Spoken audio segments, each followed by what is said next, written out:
Graça e paz, queridos e queridas, amém? Que bom, né, irmãos? Que Deus nos dá uma noite boa, tranquila, fresquinha. Chegou a esquentar, né, irmãos? Uns dias aí, agora melhorou, mas tá bom. Vamos ao nosso estudo de hoje. Hoje nós vamos estudar 2 Crônicas 23 e 24. Amém? Vamos orar, queridos? A igreja precisa orar, cada vez mais, amém, queridos? Obrigado, Deus, bendito é o teu nome, obrigado pelo dia abençoado, obrigado pelos louvores que cantamos, obrigado pela leitura da tua palavra, e acima de tudo, obrigado pela salvação que temos em Cristo Jesus, nosso Senhor.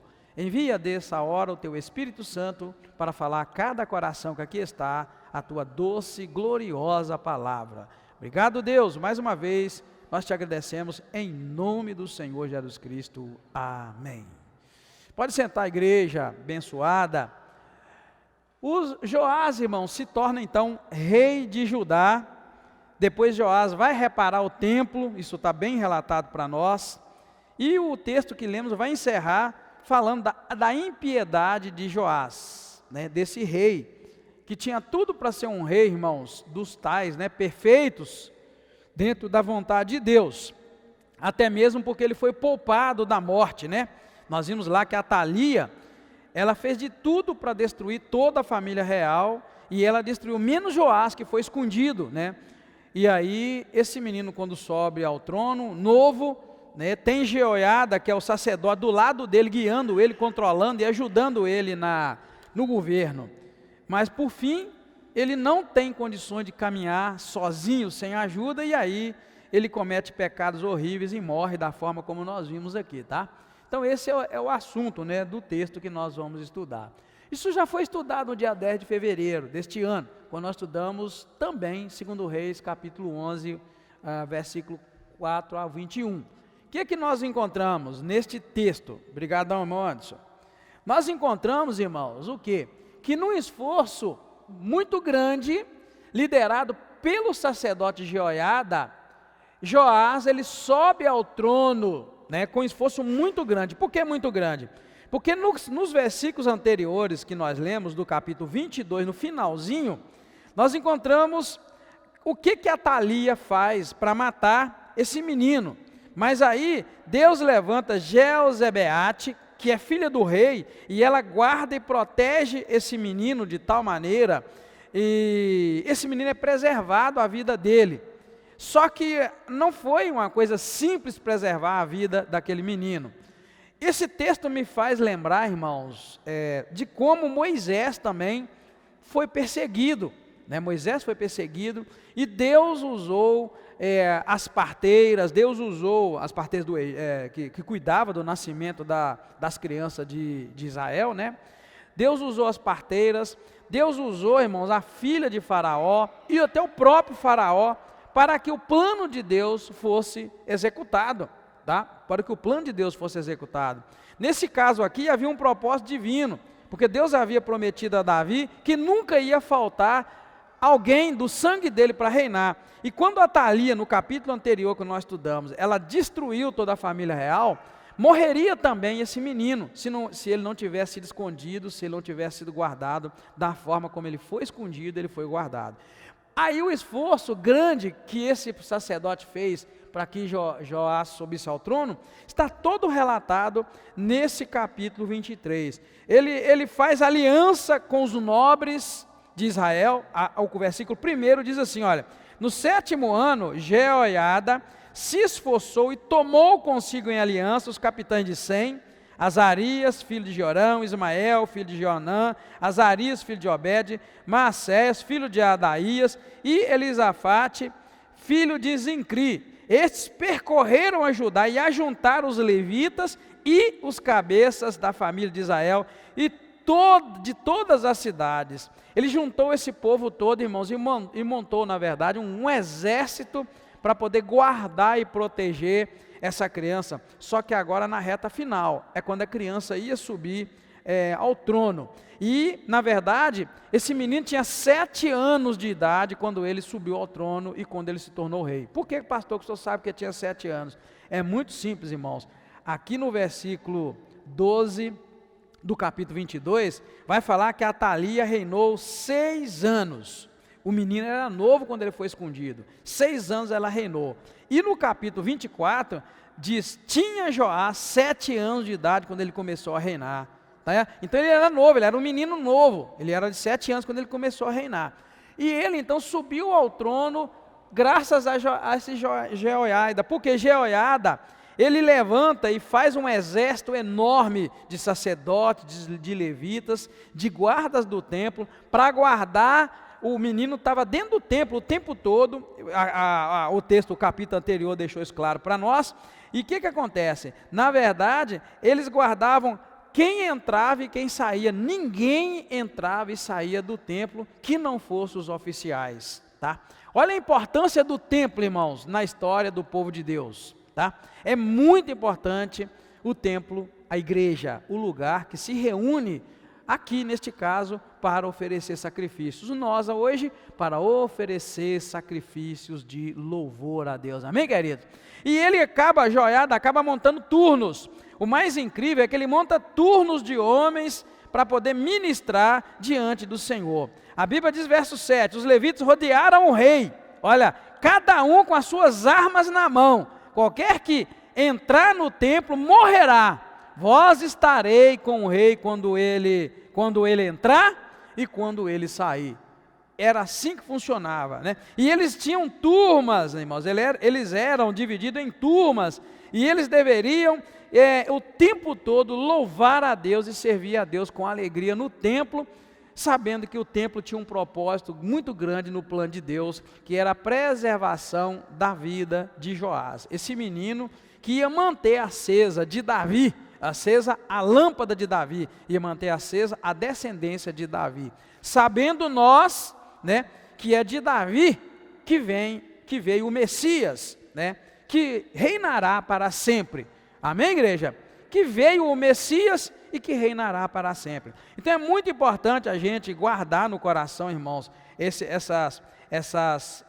textos, né, tão significativos para nós. O que acontece? Quando Atalia descobre, né, quando ela descobre, chega no conhecimento dela, que Joás está como rei, os sacerdotes fizeram isso, os nobres de Israel elevaram ele a rei, ao rei de Judá, e colocaram nas mãos dele o testemunho, que era o livro da lei, para que ele pudesse então governar Israel. Quando chegou aos ouvidos de Atalia, essa mulher que havia usurpado o trono de Israel, ela acaba sendo morta, o trono de Judá, melhor dizendo, né? Ela acaba sendo morta. Por que ela usurpou? Porque nós vimos lá, irmãos, no capítulo 22, que ela mandou matar toda a família real para ela sumir.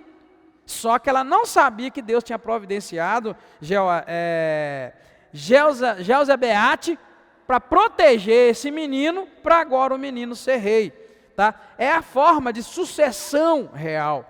Né? Nós que estamos estudando na terça-feira do mês passado, desse mês, aliás, nós estudamos sobre batalha espiritual, e na terça-feira que vem nós vamos continuar o estudo. Eu falei para os irmãos sobre a hierarquia no reino espiritual. É assim que funciona, tem o maioral e abaixo dele aqueles que o servem. No reino de Deus, mesma coisa, tem Deus e aqueles que o servem. Amém, queridos? É assim que funciona. Assim também é o reino do inimigo, tem Satanás e aqueles que o servem. Isso é principado, é a forma de governo, né, de principado. E é assim que funciona a sucessão. Sempre o primogênito de um rei é quem vai reinar. Muito raramente vai acontecer algo que não será ele, será uma outra pessoa. E nesse caso aqui, quem reinaria era Joás.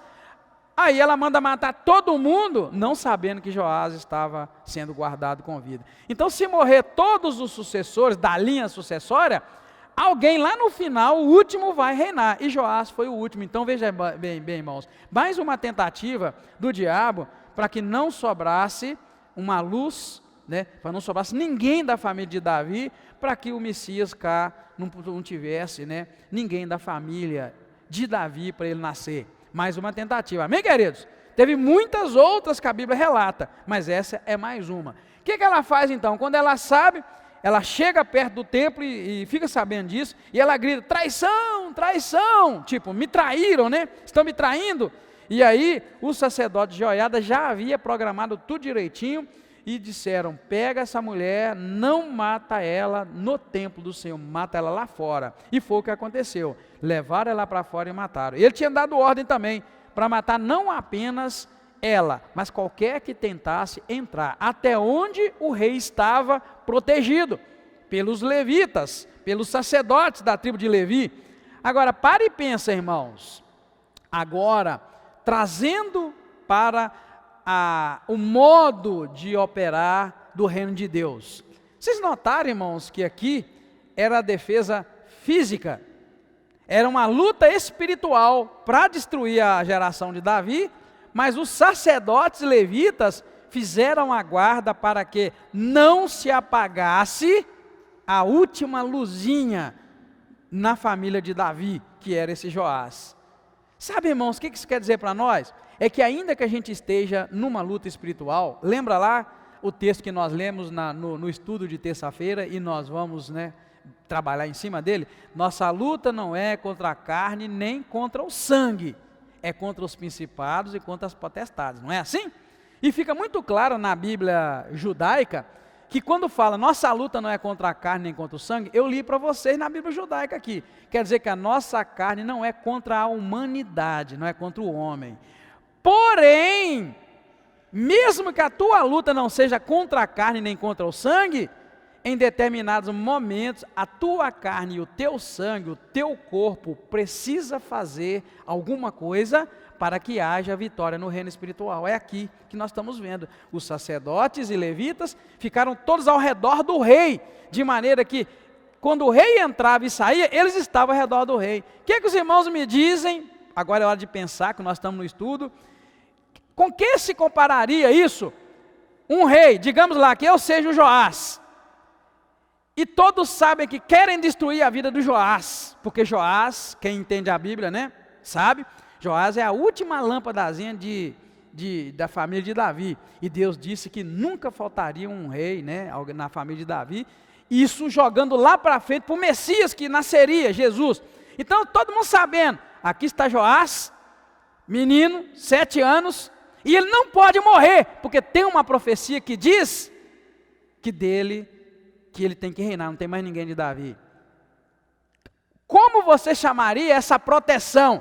Que todos os sacerdotes ficavam à cola do menino, menino ia, eles iam, o menino voltava, ele voltava, o menino ia no banheiro, eles iam, o menino voltava, ele voltava. Vamos ver, menos o Hélito, porque o Hélito vai saber falar. Que nome você daria para esse negócio, tá na cola? Ninguém pode matar esse menino, porque dele vai nascer o Messias, lá no futuro vai vir Jesus. Como é que você chama essa proteção?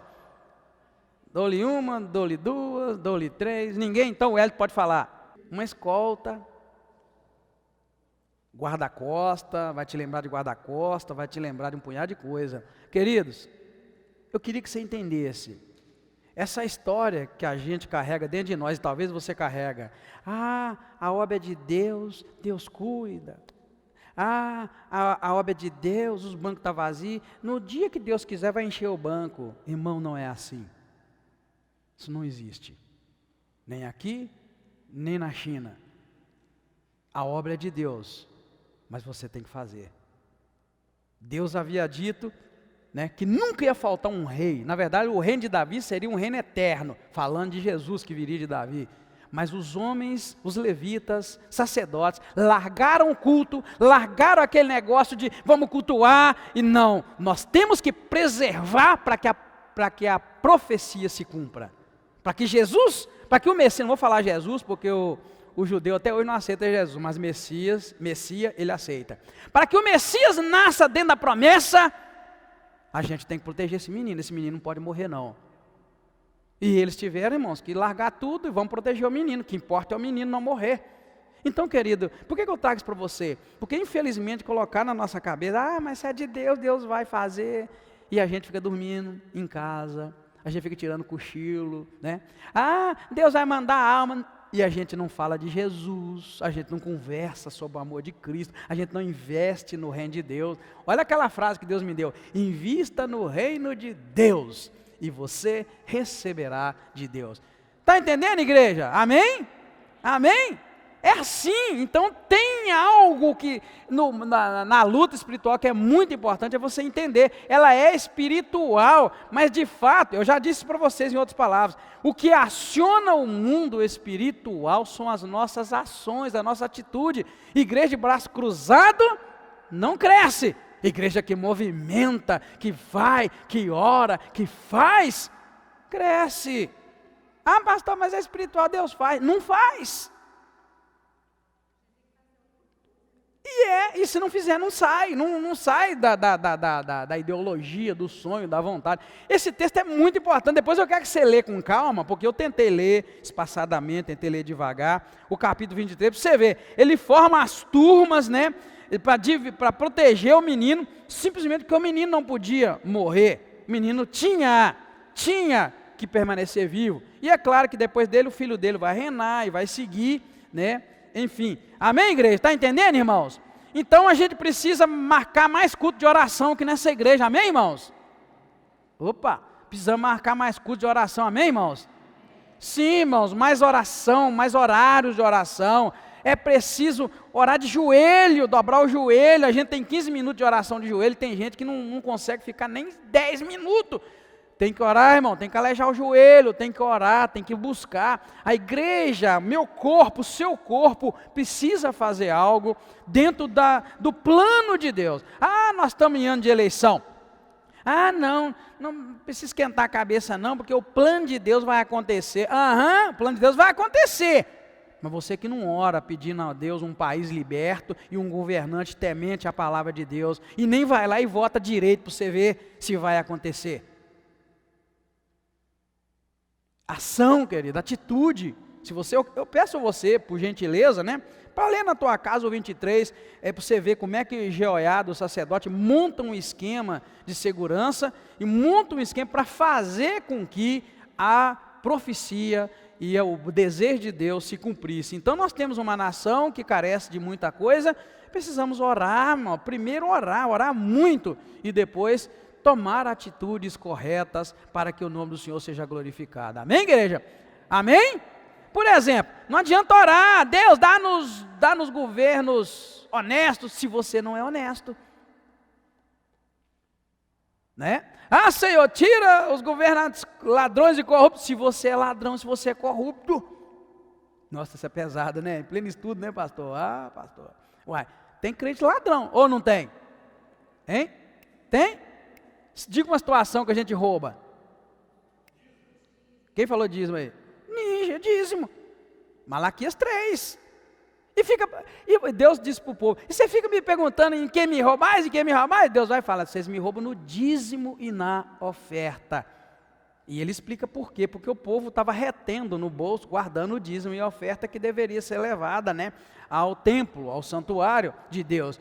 Então, querido, eu creio numa nação de governantes não corruptos e nem ladrões. No dia que a gente tiver uma igreja onde os crentes entendem isso, que é muito fácil, né, eu falar para o governante não roubar, mas eu roubar a Deus aí, pior que rouba Deus, né? Pior que rouba Deus. É pesado, querido, mas é a realidade, né?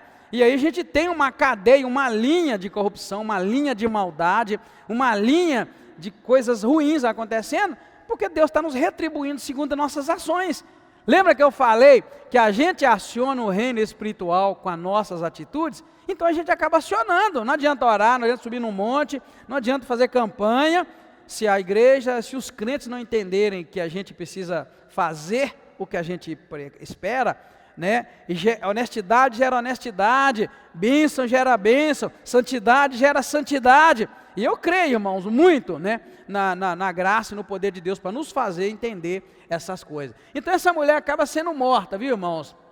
E segundo as ordens do sacerdote Jeoiada, ele que vai falar para executar essa penalidade máxima na vida dessa mulher, que mandou matar a família real todinha, todos os descendentes da família de Judá, ela mandou matar, menos o Joás, que ficou protegido, né, por Deus acima de tudo.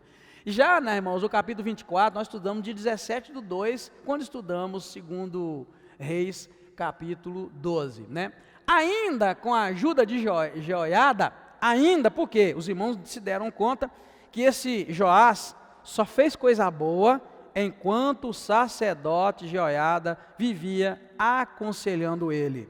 E eu tiro uma lição, entre muitas, muito boa, da importância do sacerdote orientando Joás, e muito mais ainda, a lição da importância, irmãos, de a gente andar bem, porque é orientado por outra pessoa, mas também da gente ter condições de andar sem precisar da orientação dos outros. Isso é muito ruim. Esse sistema de só faço certo porque meu pastor me orienta, ou porque fulano me orienta, isso é bom, enquanto o pastor está lá para orientar. No dia que ele não tiver mais, e aí, você tem condições de andar sozinho?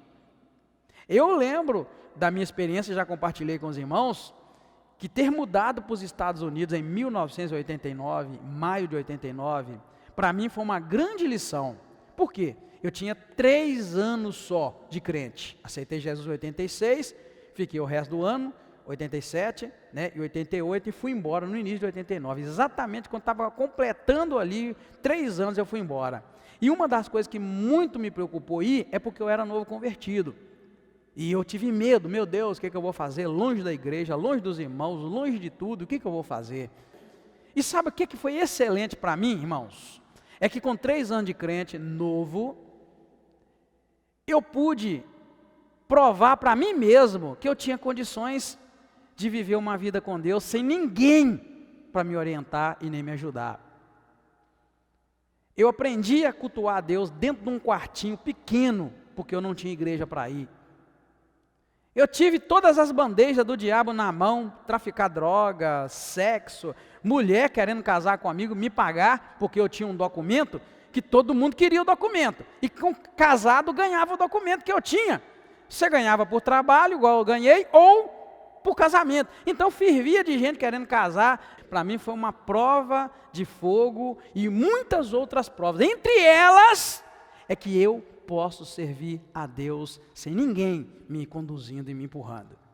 Então até hoje, quando eu vejo crente que precisa de ajuda, me dá uma preocupação, porque a igreja ela é excelente, irmãos, a igreja é necessária. Uma das coisas que nós estamos vendo aqui é a importância do tempo. Culto é necessário, estar junto é necessário. Mas eu sempre faço a seguinte pergunta: você é capaz de continuar servindo a Deus se você não tiver um pastor para te cobrar, para te orientar, nem uma igreja, nem pai, nem mãe, nem ninguém? Porque esse Joás não conseguiu. Enquanto o sacerdote estava lá, ele fez tudo quanto é coisa boa. Mas no dia que o sacerdote morreu, pum, já era. Joiada fez tudo quanto é besteira. Então, queridos, eu creio que Deus pode fazer. A minha experiência de 3 anos me mostrou que a gente pode, se você quiser, tá? Eu tenho algumas experiências boas daquela época. Entre elas, é quando eu precisava de resposta de Deus. Deus me respondia muito no culto. Eu vinha para a igreja, Deus usava o pastor, os irmãos para me falar. No dia que eu mudei para lá, que não tinha pastor para me falar, não tinha ninguém, eu tive que aprender a ouvir Deus e buscar de Deus. Eu tive que aprender a ouvir Deus pela Bíblia, pela consciência.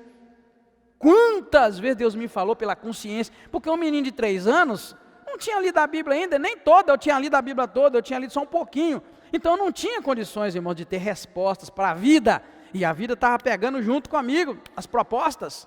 A gente tem que ter essa convicção, mas eu estava no lugar para ganhar dinheiro e não ganhei dinheiro. Mas eu servi a Deus. Eu saí de lá com um chamado, uma convicção, o preparo, que eu estudei teologia, dinheiro não veio. Mas veio o caminho que Deus havia traçado para que eu pudesse servir a Ele como sirvo hoje. Mas eu poderia, irmão, lá atrás, ter caído num laço maligno. Eu poderia ter caído, porque eu não tinha um pastor para me ajudar, eu não tinha ninguém para me orientar, eu não sabia a decisão que tomar, eu era novo convertido, e mal, como qualquer ser humano é mal, o nosso coração é mal, queridos. Tudo igual, nada diferente. Mas agora a graça e a misericórdia de Deus, quando você dá lugar para ela, a graça e a misericórdia de Deus te sustenta, você não cai em pecado, você não cai em tentação, vamos chamar assim. Porque a oração que Jesus ensinou foi essa, né? E não nos deixe cair em tentação, mas livra-nos do mal. É a oração que para muitos não passa de uma reza. Por quê? Porque você, quando vê a tentação, você cai nela. Eu aprendi cedo, irmãos, nem toda proposta de emprego, proposta financeira, nem toda proposta que parece bom, ela é de Deus. Às vezes Deus quer você ganhando menos, às vezes Deus quer você no emprego mais ralezinha, porque Ele sabe que lá na frente tem pecado te esperando, tem coisas ruins te esperando. Se você não tiver essa visão do reino de Deus, sabe o que você vai fazer? Você vai cair na onda do povo, porque a onda do povo é o seguinte: salário baixo é do diabo, salário bom, salário alto é que é de Deus. E a gente, irmãos, cai nessa armadilha, porque fica fazendo os cálculos, somando os últimos centavos que a gente ganha, e querendo fazer aqueles centavos se multiplicarem absurdamente, para a gente ficar rico, porque estou ensinando para nós que riqueza é ter dinheiro, riqueza é ter carro, riqueza é ter isso, é ter aquilo. Não, irmão, riqueza é quando você investe no reino de Deus e recebe de Deus. Isso é que é riqueza. Lembra lá a viúva? Todo mundo ia, depositava muito dinheiro. Tinha uma bendita viúva que depositou 2 moedas. Jesus estava observando, todo mundo que vinha, né? São cenas que eu acho incrível, né? Eu fico pensando, o que Jesus estava fazendo sentado e observando os outros pôr dinheiro? Mas ele estava. Eu nem gosto de ver, mas Jesus estava vendo. Aí ele viu que uma senhora pôs lá 2 moedinhas. E aí ele vai dar uma lição. Olha, tá vendo? Todos eles depositaram muito dinheiro, mas essa viúva depositou mais do que todo mundo. E ele explica por quê.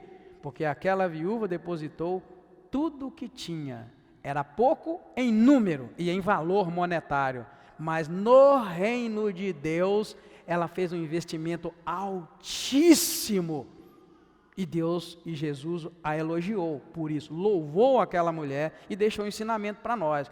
Então, queridos, a matemática de Deus ela é toda reversa. A matemática de Deus é toda contrária. Se você quer ter muito, o reino de Deus fala assim, dá. Já o economista, já o camarada da bolsa de valor vai falar, guarda. O economista fala, se sobrar 1 centavo, guarda. E Deus vai falar, se sobrar 1 centavo, entrega no gasofilaço, mas entrega de coração, por favor. Não traga de qualquer maneira, tá igual aquela viúva. E essa matemática é a que eu confronto hoje. Hoje eu, como pastor, vivo confrontando essas coisas espirituais. É por isso que eu não sou um pastor muito querido. Eu não sou um pastor muito abraçado, muito querido. Porque eu confronto isso, porque é a realidade. Você quer ser rico financeiramente? Seja fiel financeiramente a Deus. Né? Você quer ter muito? Divide. A matemática de Deus é diferente. Né? Não é acumular, é liberar. E eu acho muito bonita o paralelo que se faz com a semente. Eu acho lindo o paralelo que se faz com a semente. Se você tem uma semente de milho, uma semente de laranja, que é significativa para você, foi uma laranja muito boa que você chupou, se você guardar aquela semente vai ser sempre uma semente, mas se você plantá-la em boa terra, aquela semente vai se tornar uma árvore e vai produzir muito mais do que uma semente. Um grão de milho produz muitos milhos. Uma semente de laranja produz muitas laranjas. Mas a maioria de nós não entende. O reino de Deus funciona assim. Você guarda aquilo que é de Deus, não produz. Você libera, ele produz. Você libera, ele vai crescer como a semente. Então, irmãos, esse Joás, infelizmente, tá? Cresceu com a ajuda de Joiada, né? E fez o que era reto, né? Só que ele chega, na verdade, até reformar o templo que havia sido profanado. Tudo isso por iniciativa do sacerdote. Então ele somou coisas boas. Agora eu quero que os irmãos prestem atenção no versículo 2, que fala assim: fez Joás o que era reto aos olhos do Senhor, vírgula, todos os dias do sacerdote Joiada. Por isso que eu sempre falo para os irmãos que a Bíblia tem que ser lida toda, para você entender o contexto. Se você pegar só a primeira parte do versículo 2, vai dizer assim: fez Joás o que era reto aos olhos do Senhor. Mas tem uma vírgula e fala, todos os dias do sacerdote Joiada. Só nos dias do sacerdote Joiada. Foi aí então que surge, né, a vontade de renovar o templo. É renovado o templo, é restituído o culto, é restituído tudo que havia no serviço da casa do Senhor. Porém, chegou um tempo que Joiada morreu, o sacerdote. Ele envelheceu, morreu com 130 anos. Quero que você preste atenção também, só num paralelo. Verso 15 diz assim: Joiada envelheceu e morreu em idade avançada. Tinha 130 anos quando morreu. E o verso 16: sepultaram na cidade de Davi com os reis. Joiada era sacerdote e foi sepultado com os reis. E a Bíblia diz, porque ele tinha feito o que era, feito o bem em Israel e também para com Deus e a sua casa.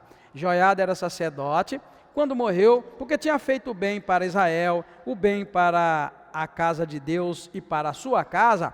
A Bíblia diz que ele é sepultado com os reis. Mas se você ler direitinho, você vai ver que o rei Joás, quando ele morreu, ele não foi sepultado com os reis. Veja bem, o rei morre diante de Deus sem as honras de um rei. E o sacerdote morre e recebe as honras de um rei. O sacerdote é enterrado no lugar dos reis e o rei não é enterrado no lugar dos reis. Isso é para os irmãos verem como funciona a justiça de Deus. Tem gente que acha que né? Tem gente que acha que é o tal. Tem gente que acha que eu sou. Deus me chamou, Deus me ungiu e eu posso. Não é assim que funciona. Nossas ações, mais uma vez repito, elas acionam o reino espiritual a nosso favor ou contra. Se, irmãos, se todos nós crentes nos dessemos conta disso, a gente começaria a fazer boas obras, servir a quem precisa, dar comida a quem tem fome, dar água a quem tem sede, dividir os nossos bens, dizimar, ofertar, ser voluntário, se oferecer, porque é nisso, irmãos, que estão as boas obras, que a fé precisa delas para ser manifestada. A fé, sem as obras, é o que mesmo? Morta, querido. O que adianta você bater no peito? Eu sou um homem de fé. Irmão, mas você não tem obra nenhuma que demonstre a sua fé. É por isso que a gente perde muito. A Bíblia mostra, eu vou citar só um exemplo, de alguns enigmas. Por exemplo, a gente pensa que porque vem na igreja, a gente pensa porque sobe no monte, a gente pensa que a gente tem um padrão, uma postura, eu sou crente, aquele negocinho, eu sou crente, a gente tem que tirar esse peso das costas, aí, eu sou crente, a gente tem que ser nova criatura. Então a diferença é muito grande de ser crente e ser nova criatura, irmãos. Nós estamos lutando aqui para fazer uma igreja de novas criaturas, pessoas transformadas. Porque a gente tem umas coisas ruins que nos rodeiam com esse estigma de crente, que a gente precisa pedir a Deus para mudar. Às vezes a Bíblia relata de pessoas, irmãos, assim, sem mais nem menos, não tem registro sobre elas na Bíblia, e de repente elas aparecem e faz coisas para nos deixar pensativos, coisas enigmáticas. Lembra lá, um determinado momento Jesus estava carregando a cruz, na Via Dolorosa, caminhando lá para o Calvário, e surge um camarada do nada que ajudou ele a carregar a cruz. Quem era o camarada? Quem lembra? Lembra? Enigma, aquele meu camarada estava lá no momento exato em que Cristo, a cruz caiu, ele aparece e carrega. Tem um outro exemplo também de Jesus incrível. A Bíblia diz que Jesus, né, depois de morto na cruz, a Bíblia não registra o que seria feito, nada lá. A Bíblia não diz que eles tinham feito um plano funerário para Jesus, nada disso, né? Mas, lembra o camarada lá, que pediu o corpo de Jesus para enterrá-lo? Quem é? Vamos ver se vocês lembram. Me mostra lá grandes coisas de registro sobre ele. Mas o camarada do nada, e a Bíblia chega a registrar que é como se ele fosse servo de Cristo, mas não estava no meio do bolo. Ele não estava lá na muvuca, ele se via meio que de longe por causa das autoridades, por causa do cargo que ele tinha, enfim, mas ele servia a Deus. E aí, quando dá um certo momento, ele, agora é minha hora. Ele vai lá, pede o corpo, eles dão o corpo, e ele é colocado num túmulo novinho, que ninguém tinha sido colocado, bonitinho. Está vendo, queridos? Ação, atitude. Você pode ser como José de Arimateia, ou como Simão Cirineu. Ninguém se deu conta que você estava lá, mas você apareceu num momento que vai somar ponto com o Deus eterno, o Deus Todo-Poderoso. Às vezes você sacrifica uma vida inteira sua, dando uma de crente, com todo cuidado, todo respeito, irmão, não estou ofendendo ninguém não. Só estou falando que às vezes você sacrifica uma vida inteira dando uma de crente, Mas o que falta é aquela ação certa, aquela ação cirúrgica. Sabe o que é ação cirúrgica? Cirurgia, irmãos, é uma coisa detalhada. Qualquer erro já era. Então, queridos, é muito importante você entender qual a missão sua como crente na igreja e não pensar que só porque faz parte da multidão que segue Cristo, você fez algo. Talvez você não vá seguir Cristo nunca, mas será o seu Simão Cirineu, cirúrgico. Na hora que precisou, ele estava lá. Não era Pedro, não era João, não era nenhum dos 12, dos 11, na verdade, né? Mas era o Simão. Mesma coisa é depois de morto lá na cruz, do nada aparece o camarada e vai lá e olha, me intercedeu, pediu e serviu a Deus de modo cirúrgico. A gente, irmãos, tem mais lucro quando a gente age dentro desse princípio de Deus do que quando a gente dá pancada para todo lado. Já viu que às vezes a gente fica dando pancada no escuro e não faz nada? Chega aí 20, 30, 40, 50 anos, você olha para trás, espera aí, o que eu fiz? Nada. O José de Arimateia, pum, na hora. Foi lá do outro lado, né? É umas cenas assim. Outra coisa que eu acho lindo também, é quando o menino Jesus é levado no templo. Você lembra lá? Fala da viúva Ana, pega o menino, né? Profetiza, né? E o outro era Simeão, acho que era Simeão, não era? Não era Simão, era Simeão. E pronto, ali, não fala mais nada. Mas ficou registrado, olha ali. Aquela cena não tem jeito de você fugir dela, faz parte da vida do menino Jesus, aquele momento, mas só apareceu ali. A maioria de nós, irmãos, precisa hoje pensar também, peraí, eu estou aqui para quê? Será que eu estou aqui para fazer essa arruaça toda? O que eu estou servindo? Eu te garanto que o papel de José da Arimateia, o papel de Simeão, de Ana no templo, aliás, Simeão no templo, Simão ao carregar a cruz, o papel desses camaradas valeu muito mais do que uma multidão de outras coisas que muitos fizeram, ou estavam ali no movimento. Por que eu digo isso, irmãos? Eu digo para os irmãos compreenderem, né? A importância que tem na nossa vida a gente entender que essas ajudas recebemos, mas temos que ter estrutura para viver essa questão espiritual sem que ninguém tenha que nos dizer para fazer. Você tem que fazer isso, tem que fazer aquilo, faça aquilo, não faça isso, não faça aquilo. E você descobrir que tem que fazer, né? Acho que a chave para nós do culto hoje, do estudo hoje você tem que fazer, é com ação, é com atitude que a gente aciona o reino espiritual, é com ação e com atitude que fazemos a vontade de Deus aqui na terra. É com atitude, porém a atitude correta, não é assim? O que acontece então? Depois de tudo isso, reforma do templo, ele acaba morrendo o sacerdote, ele se esquece da bondade que Deus havia cometido para com ele, e ele também é morto, porém ele é morto sem honrarias de um rei. Ele morreu e não foi lembrado como rei. Fez tanto, carregou um título de rei, foi montado um exército para protegê-lo, mas ele acaba morrendo sem honrarias de um rei. Para e pensa, o menino foi guardado novinho, aos 7 anos, ele, depois de tanta proteção, ele é ungido rei, ele recebe a ajuda o tempo todo do reinado, mas morre sem honraria de um rei. É complicado, queridos, o plano de Deus na vida da gente, tá? Tanto depende de Deus, para que o plano de Deus na sua vida aconteça, mas também muito depende de você, para que você possa usufruir do plano de Deus na sua vida. De que adianta Deus te dar dom para pregar, e você ser um tremendo preguiçoso e preguiçosa, e medroso e medrosa e não pregar? O que adianta Deus te dar dons, mas você fazer do dom que Joás fez? Olha que proteção, que coisa, mano. Parou-se o templo para poder proteger o menino lá que estava escondido dentro do templo, o Joás. Ele é ungido rei, ele anda com a ajuda, mas no dia que o sacerdote morre, ele joga tudo fora e morre sem as honrarias de um rei. Iguais a Joás, existem muitos crentes, queridos, que têm da parte de Deus toda a graça para trabalhar no reino, mas que acaba morrendo sem as honrarias do reino. Porque não caminham, não fazem, não trabalham, não andam dentro do propósito de Deus. Isso é pesado, amém, queridos? Amém? Essa geração precisa se levantar. Eu, você, nós precisamos levantar e entender os propósitos do reino de Deus.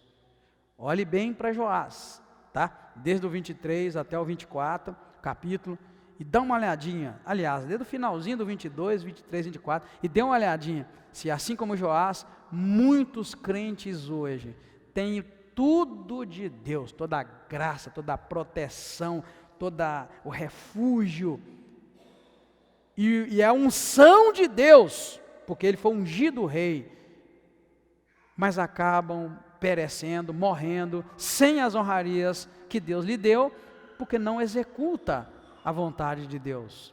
Irmão, executar a vontade de Deus é ralar, é trabalhar, é fazer, é ir atrás, é evangelizar, é amar, é cuidar, é interceder, é orar, é vir para a igreja, é cultuar a Deus, é priorizar Deus. É isso que é a nossa tarefa. Essa é a nossa tarefa. Porque nós vamos ouvir muito, você tem que dar conta do teu trabalho, você tem que dar conta disso. Você vai ouvir isso demais, irmão. Você vai ouvir. Eu ouço, nós ouvimos, mas a gente precisa entender. Lembra de Joás? Tinha tudo, né, na mão, mas ele acaba morrendo-se as honrarias de um rei. Isso está no versículo, viu, irmãos, 27, né, versículo 27. Deixa eu ver se é 27 que eu li aqui. Não, é o versículo 25. Assim ele morreu e o sepultaram na cidade de Davi, porém não o sepultaram nos sepulcros dos reis. Ficou de fora, tá, irmãos? Vamos seguir para a gente encerrar. Concluindo, irmãos, é sempre bom termos alguém que nos ajude, como o sacerdote Joiada ajudava Joás. No entanto, devemos saber continuar na presença do Senhor, ainda que nós não tenhamos ajuda, tá? Hoje você tem uma igreja, tem um pastor, você tem um grupo, você tem coordenador, você tem um punhado de coisas, você tem a Bíblia, você tem tudo. Mas no dia que você não tiver nada disso, que você saiba continuar na presença do Senhor. Amém? Que Deus abençoe o seu coração. Vamos orar, queridos? Obrigado, Deus, mais uma vez, nossa gratidão por este dia abençoado, essa graça do Senhor na nossa vida, que nós saibamos aproveitar os dons, as capacitações que o Senhor nos dá para a tua obra. É espiritual e o Senhor espera que o nosso corpo e nossa mente, tudo em nós, esteja envolvido na tua obra aqui na terra. Muito obrigado. Mais uma vez eu peço a bênção do Senhor e a tua ajuda. Peço que o Senhor nos dê eleições calmas, tranquilas, serenas, e o teu propósito para a nossa nação, mais uma vez, se cumpra, Pai, no domingo, quando iremos votar. Obrigado mais uma vez, e eu te louvo e te agradeço por tudo que o Senhor tem feito na nossa vida, e peço que nos leve em paz, guardados pela mão poderosa do Senhor. Obrigado, Pai, te agradecemos em nome do Senhor Jesus Cristo. Amém. Muito obrigado, queridos. Deus abençoe vocês.